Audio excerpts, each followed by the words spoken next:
आप सभी को नमस्कार। दोस्तों, कन्या राशि वाले जातकों का इस चैनल पे स्वागत है। इस वीडियो में हम आपको बताने वाले हैं कन्या राशि वाले जातकों के लिए साल 2025 में 22 से लेकर 30 सितंबर तक का समय कैसा जाने वाला है। आपकी राशि के ऊपर मौजूद जो ग्रही अवस्था है यह आपके जीवन में क्या परिणाम आपको देने वाली है। किन मामलों में कन्या राशि वाले जातकों को कम प्रयासों में बड़ी सफलता मिलेगी और किन मामलों में समय आपके लिए आशा के अनुरूप परिणाम देने वाला है। तो ये राशिफल कन्या राशि वाले जातकों के लिए ही बनाया गया है और आपकी चंद्र राशि के ऊपर प्रभावी है, तो आप इसे इसी आधार पर देखें। इस राशिफल के माध्यम से हम आपको ये बताने वाले हैं कि आने वाले समय में आपका करियर और आपका व्यापारिक जीवन कैसा रहेगा। इस पूरे हफ्ते की समयावधि में आपका आर्थिक जीवन, पारिवारिक जीवन, प्रेम संबंध है, स्वास्थ्य, एजुकेशन लाइफ और अंत में हम आपको धार्मिक उपायों के बारे में भी जानकारी देने वाले हैं। तो जो आपकी राशि के ऊपर ग्रही अवस्था है इसका सटीक आकलन करके ही हम आपको जानकारी देंगे। इसमें सबसे अगर आप अपने जीवन के बारे में पर्सनली व्यवस्थित जानकारी चाहते हैं तो आपको अपनी जन्म पत्रिका में महादशा को भी, अंतर्दशा को भी देखना चाहिए। ये गोचर की जानकारी दी जा रही है। तो कन्या राशि वाले जातकों 22 से लेकर 30 तारीख के बीच में राहु देव का जो गोचर है आपके छठे भाव में होने वाला है, रोग भाव में। शनिदेव आपके वैवाहिक भाव में वक्री अवस्था में रहेंगे। बृहस्पति देव आपके कर्म भाव में गोचर करने वाले हैं। केतु और शुक्र की युति जो है वो आपके द्वादश भाव में बनी हुई रहने वाली है। सूर्य देव बुध के साथ आपकी राशि के ऊपर ही प्रभावशाली बुधादित्य योग बनाए हुए रहेंगे। वहीं सेनापति मंगल की अवस्था जो है वो आपके वाणी और धन स्थान में बनी हुई रहने वाली है।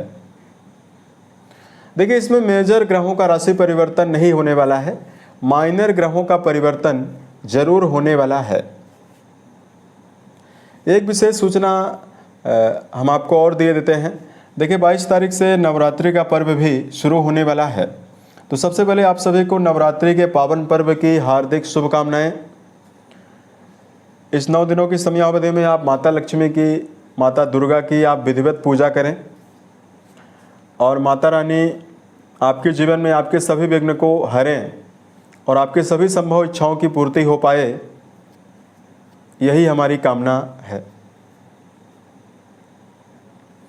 तो कन्या राशि वाले जातकों, सबसे पहले हम आपको बताना चाहते हैं करियर और व्यापारिक जीवन के मामले में ये समय कैसा जाने वाला है। देखिए, कर्म भाव के स्वामी जो बनते हैं आपके लिए बुध माने जाते हैं और कुंडली के दशम भाव से ही कर्म, व्यवसाय, प्रसिद्धि और मान सम्मान के बारे में विचार करते हैं। यहाँ पर देवगुरु बृहस्पति का भी गोचर हो रहा है और कर्म भाव के स्वामी बुधदेव राशि के ऊपर मौजूद होकर बुधादित्य योग के प्रभाव में हैं और राशि में कन्या राशि में मौजूद हैं। भद्र नाम का राजयोग बनाकर भी गोचर कर रहे हैं। ये बहुत ही अच्छी अवस्था हुई। जब कर्म भाव के स्वामी ही भद्र नाम का राजयोग बनाए हुए हैं तो निश्चित तौर पर मार्केटिंग के फील्ड में, व्यापारिक जीवन के मामले में, बैंकिंग सेक्टर, लेखन पत्रकारिता से जुड़ा हुआ कार्य या वर्तमान समय में वाणिज्य से जुड़े हुए कार्यों में यदि आप कर्म क्षेत्र के मामले में कार्यरत हैं, इसमें आपको बड़ी सफलता मिलने वाली है। पुराने समय से, लंबे समय से कन्या राशि वाले जातकों के राशि के स्वामी ही 12वें घर में प्रभावित है। तो अगर आप अपने जीवन में कर्म क्षेत्र में निरंतर दबाव का सामना कर रहे हैं तो ये टाइम आपके लिए बहुत ही बेहतर रहने वाला है। इसमें जो आपका व्यक्तित्व है वो करियर के मामले में वर्क प्लेस पर सम्मान के अवसरों को भी अर्जित करने वाला है। यानी वर्क प्लेस पर आप अपनी छटा को, अपने व्यक्तित्व की छटा को बिखेरने में कामयाब रहेंगे और जिसकी वजह से आपको अधिकारियों का, वरिष्ठ अधिकारियों का, सहकर्मियों का अच्छा खासा सहयोग भी आपको मिलेगा। जो लोग वर्तमान समय में कारोबार के सेक्टर में, व्यापार के सेक्टर में जुड़ाव रखते हैं उन जातकों के जीवन में भी विशेष शुभता मिलने वाली है।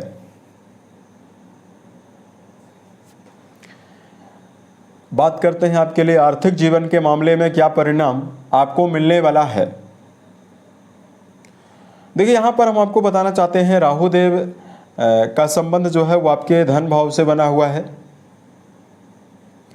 वहीं सप्तम भाव से संबंध शनि देव का बना हुआ है, बुध का सूर्य का बना हुआ है, और धन भाव के स्वामी शुक्र देव आपके व्यय भाव में मौजूद हैं। तो यहाँ पर देखिए दो प्रकार की संभावना जीवन में बनने वाली है। कर्म क्षेत्र की अवस्था बेहतर है तो निश्चित तौर पर आमदनी आपके जीवन में जरूर होगी, लेकिन धन भाव के स्वामी व्यय भाव में मौजूद हैं तो आप अपने जीवन में जो आपका व्यय है काफ़ी ज़्यादा होता हुआ भी नजर आएगा।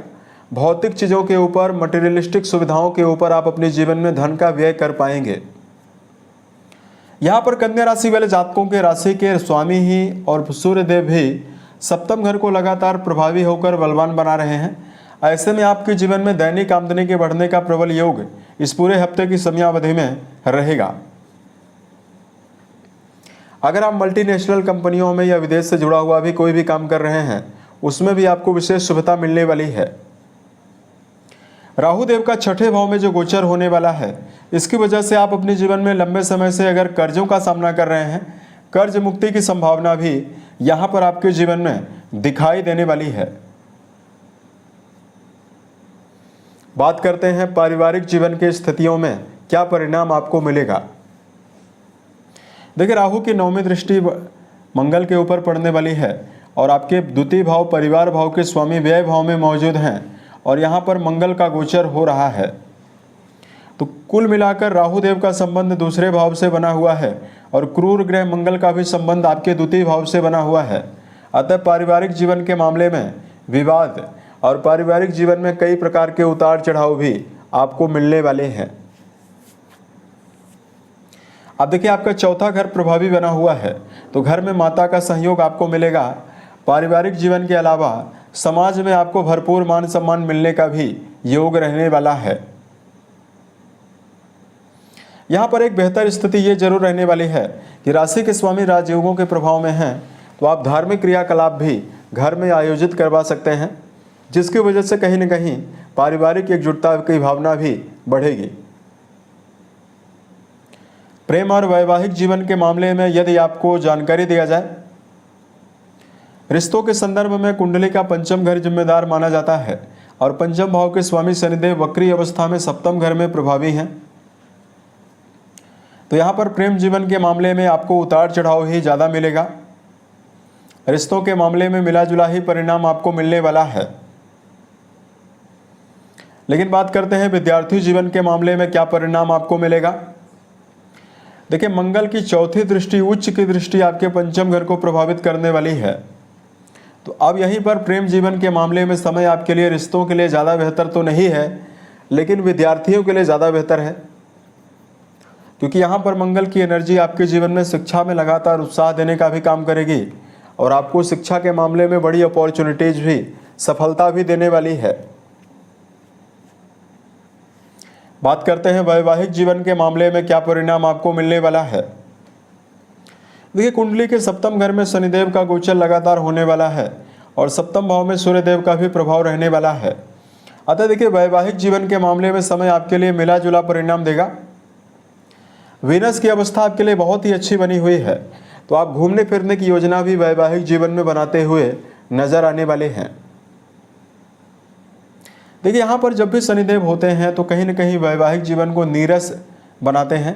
ऐसे में सिंह राशि वाले जातकों को अपने जीवन में खुलकर अपनी भावनाओं को अपने जीवन साथी के साथ व्यक्त करना चाहिए और कन्या राशि वाले जातकों को, और आप अपने जीवन में रिश्तों के मामले में काफ़ी पारदर्शिता बनाकर चलें तो समय आपके लिए ज़्यादा बेहतर रहने वाला है।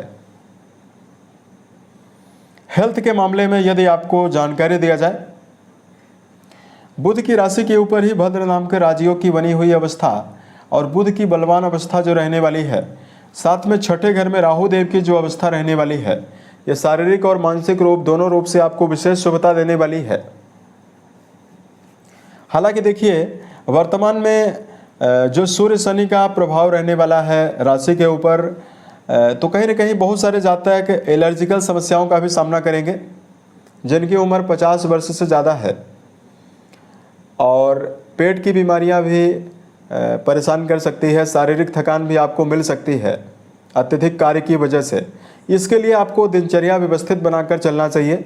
सही समय पर सोना, सही समय पर जगना, रोजाना व्यायाम करना, ये सभी अच्छी आदतें आपको शुभ परिणाम जीवन में देने वाली है। तो बुध की अच्छी अवस्था रहने वाली है तो आपको शुभ प्रभाव सेहत के मामले में तो जरूर शुभ मिलेगा, लेकिन जिनकी उम्र ज़्यादा है ऐसे जातकों को भी काफ़ी ध्यान रखकर दिनचर्या के मामले में चलना चाहिए। तो समय आपके लिए बहुत ही बेहतर रहने वाला है। धार्मिक मामलों में आपके लिए उपाय की जानकारी दिया जाए तो कन्या राशि वाले जातकों 22 तारीख से ही नवरात्रि का पर्व शुरू हो रहा है, अतः माता दुर्गा की उपासना करना, दुर्गा सप्तशती के चतुर्थ और पंचम अध्याय का पाठ करना आपको विशेष शुभ परिणाम देने वाला है। उसके अलावा कन्या राशि वाले जातकों को जीवन के हर मामलों में शुभ प्रभावों को अर्जित करने के लिए मन, वचन और कर्म के द्वारा किसी व्यक्ति को नुकसान आप ना पहुंचाएं तो अवस्था आपके लिए बहुत ही बेहतर रहने वाली है। उम्मीद है ये जानकारी कन्या राशि वाले जातकों को बेहतर लगी। अगर आपके जीवन में किसी भी प्रकार की समस्या बनी हुई हो आप हमें ज़रूर बताएं, ताकि प्रत्युत्तर या अन्य वीडियोज के माध्यम से हम उसका समाधान भी कर पाएं। ओम नमः शिवाय।